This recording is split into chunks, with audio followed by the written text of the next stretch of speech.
இன்னைக்கு ஒரு dessert recipe பண்ண போறேன். கொஞ்சம் இன்கிரிடியன்ட்ஸ் வச்சு ஈஸியா புட்டிங் பண்ணலாம். ஜெலாட்டின் சைனா கிராஸ் எதுவும் இல்லாம டேஸ்டியான ஆப்பிள் புட்டிங் எப்படி செய்யறதுன்னு இந்த வீடியோல பார்க்கலாம். ஃபர்ஸ்ட் ஒரு பேன்ல கொஞ்சம் நெய் ஊற்றி ஆப்பிள் லைட்டா வதக்க போறேன். ஒரு கப் சின்னதா கட் பண்ண ஆப்பிள் எடுத்திருக்கேன். லோ டு மீடியம் ஃப்ளேம்ல வச்சுக்கோங்க. ஆப்பிள் இப்போ கொஞ்சம் குக் ஆயிருக்கு. ஃபர்ஸ்ட் இருந்ததை விட சாஃப்ட் ஆயிடுச்சு. இந்த மாதிரி ஆப்பிள் சாஃப்ட் ஆனதும் ஆஃப் பண்ணிடலாம். இன்னொரு பாத்திரத்தில் 2 கப் பால் எடுத்திருக்கேன். அதில் ஒரு 1/4 கப் சுகர் ஆட் பண்ணுறேன். உங்களுக்கு புட்டிங் எவ்வளோ ஸ்வீட்டாக இருக்கணுமோ அதுக்கேற்ற மாதிரி சுகர் ஆட் பண்ணிக்கோங்க. இன்னொரு குட்டி பவுலில் 3 டேபிள் ஸ்பூன் கஸ்டர்ட் பவுடர் எடுத்திருக்கேன். அதில் கொஞ்சம் பால் ஊற்றி நல்லா மிக்ஸ் பண்ணதுக்கப்புறம் நம்ம பாலில் ஊற்றலாம். டைரெக்டாக பவுடராக பாலில் ஆட் பண்ணால் கட்டி கட்டியாக இருக்கும். இது நம்ம பாலில் ஊற்றி மிக்ஸ் பண்ணிட்டு மீடியம் ஃப்ளேமில் கொதிக்க வைக்கலாம்.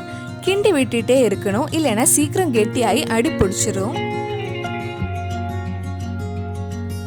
இதில் 1 டீஸ்பூன் வெண்ணிலா எசன்ஸ் ஆட் பண்ணி மிக்ஸ் பண்ணலாம்.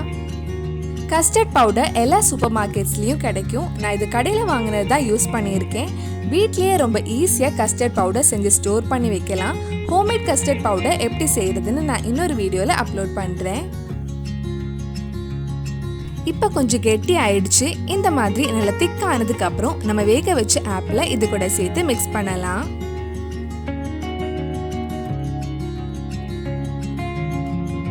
லோ ஃப்ளேம்ல ஒரு 2 நிமிஷம் இது நல்லா மிக்ஸ் பண்ணதுக்கு அப்புறம் ஆஃப் பண்ணிடலாம்.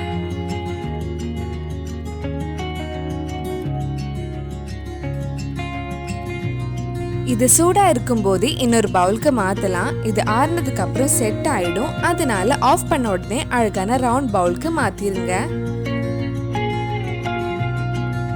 நான் ஒரு 4 பவுல்ல வச்சிருக்கேன். இது ஆறுனதுக்கு அப்புறம் ஃப்ரிட்ஜில் 2-3 மணி நேரம் வைக்கலாம்.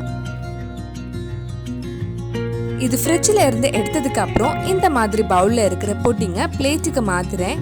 புட்டிங் அழகா வந்திருக்கு. இது கூட கொஞ்சம் கேஷ்நட்ஸும் ஆட் பண்ணி சாப்பிட்டா இன்னும் டேஸ்ட் நல்லா இருக்கும்.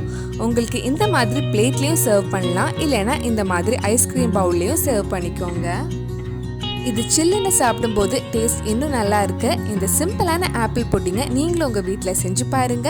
இந்த வீடியோ உங்களுக்கு பிடிச்சிருந்தா லைக் பண்ணுங்க, உங்க ஃப்ரெண்ட்ஸ் அண்ட் ஃபேமிலிக்கு ஷேர் பண்ணுங்க. வேற என்னெல்லாம் டெசர்ட் ரெசிபிஸ் நம்ம சேனல்ல ட்ரை பண்ணலான்னு கீழே கமெண்ட் பாக்ஸ்ல சொல்லுங்க. மறக்காம நம்ம சேனலையும் சப்ஸ்கிரைப் பண்ணிருங்க.